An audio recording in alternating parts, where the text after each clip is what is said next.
संसार में, और उन्हीं चक्रों में आप लोग इसी संसार की कामनाओं के कारण तो इन सब बाबाओं के चक्रों में आप फंसते हो कि कहीं से तो हमारी संसार की इच्छाएं पूरी हो जाए।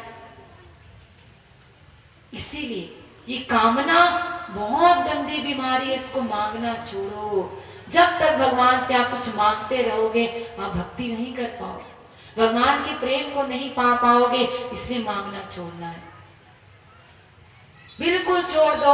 ये विश्वास रखो कि भगवान जानते हैं।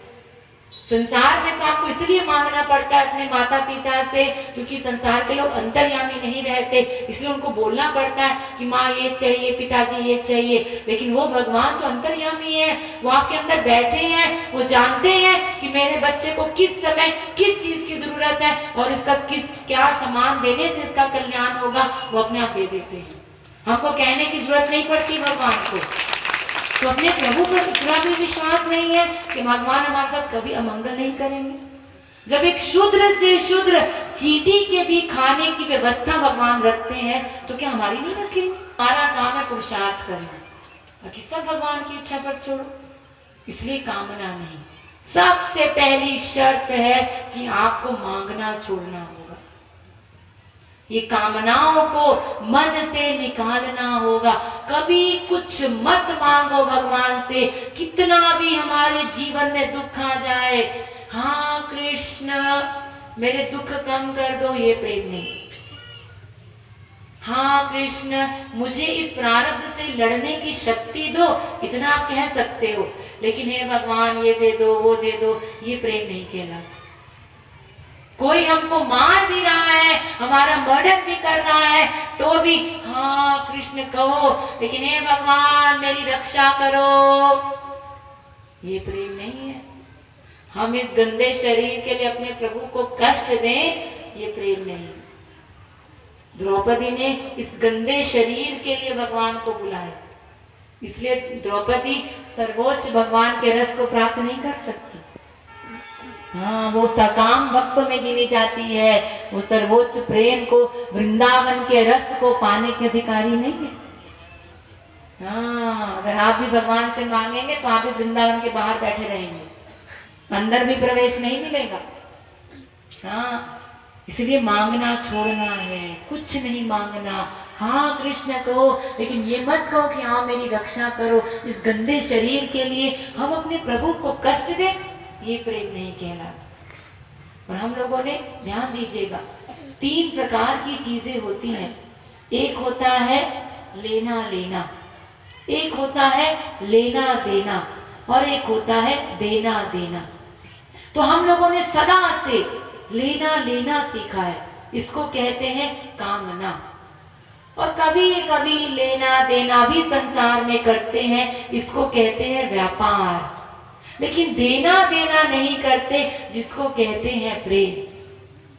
प्रेम का वास्तविक परिभाषा ही यही है कि बस देना सीखो, सब कुछ दे दो भगवान को, बदले में उनसे कुछ मत, बस देना देना देना। जिस क्रिया से हमारे प्रभु को सुख मिले बस वही हमें करना है, यही प्रेम है, बस देना देना। सोचिए जरा, ध्यान दीजिए, बस थोड़ी देर की बात है, ध्यान दीजिए। सोचिए देने वाला कौन है? हम लोग। हम कौन है? भिखारी। और किसको देना है? भगवान को। भगवान कौन है? दाता। क्या बढ़िया सौदा है ना। भगवान दाता है और हम भिखारी हैं, और हम उनको दे रहे हैं। क्या देंगे? क्या देंगे भगवान को? क्या देंगे? गंदा शरीर? क्या करेंगे भगवान हमारे शरीर का?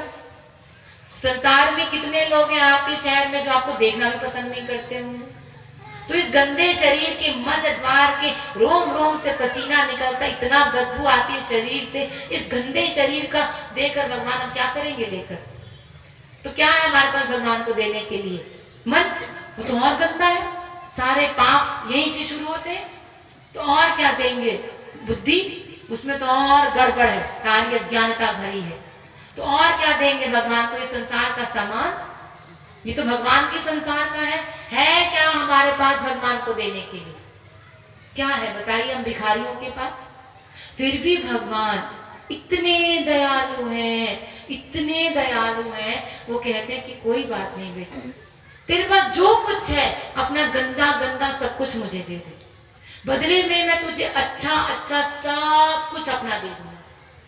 तुम अपना गंदा मन, गंदी बुद्धि सब समर्पण कर दो बस अपना मुझ में, तो बदले में मैं तुम्हें अपना दिव्य आनंद, दिव्य प्रेम, दिव्य शक्ति, अनंत ज्ञान, अनंत ऐश्वर्य और अपने बराबर कर दूंगा। बताइए कितना बढ़िया सौदा है, सट्टा लगाने का आपके पास इतना अच्छा मौका है। हाँ भाई, संसार में भी अगर आप 10 रुपए लेकर या अपने घर का कूड़ा कचरा लेकर जाइए दुकान पर कहिए भाई साहब इसके बदले में हम एक साड़ी दे दो ना, तो क्या मिल जाएगी साड़ी? मिलेगी साड़ी? नहीं। अरे पागल हो, कचरे के बदले में तुम साड़ी लेने आए? बताइए, संसार का सामान आप नहीं खरीद सकते, और अगर आप पैसा भी दे दे, मान लो 1000 रुपए की साड़ी है, हम 500 रुपए दे रहे तो भी आप साड़ी नहीं खरीद सकते। तो बताइए, संसार की वस्तु भी आप नहीं खरीद सकते, लेकिन आप भगवान को खरीद सकते हो। बस अपना सर्व समर्पण कर दो, अपना गंदा गंदा सब कुछ भगवान के चरणों में दे दो, बदले में वो अच्छा अच्छा सब अपना दे देंगे, और उतना ही नहीं आपके गुलाम भी बन जाएंगे। इससे बढ़िया सट्टा लगाने का मौका फिर आपको कभी नहीं मिलेगा। अनंत जन्मों से संसार में खूब सट्टा लगा रहे हैं, हमें सुख मिलेगा सुख मिलेगा सुख मिलेगा, मिला नहीं ना। तो एक बार मेरी बात मानकर एक जीवन बस भगवान की ओर चलकर देखो, जरा देखते हैं क्या मिलता है भगवान के यहाँ चलने से, फिर अपने आप आपको समझ में आ जाएगा। इतना संसार को अपना जीवन दे दिया, कुछ नहीं मिला, एक बार भगवान को देकर तो देखो, फिर क्या नहीं देंगे भगवान, इसके आगे मेरे पास कोई शब्द नहीं है।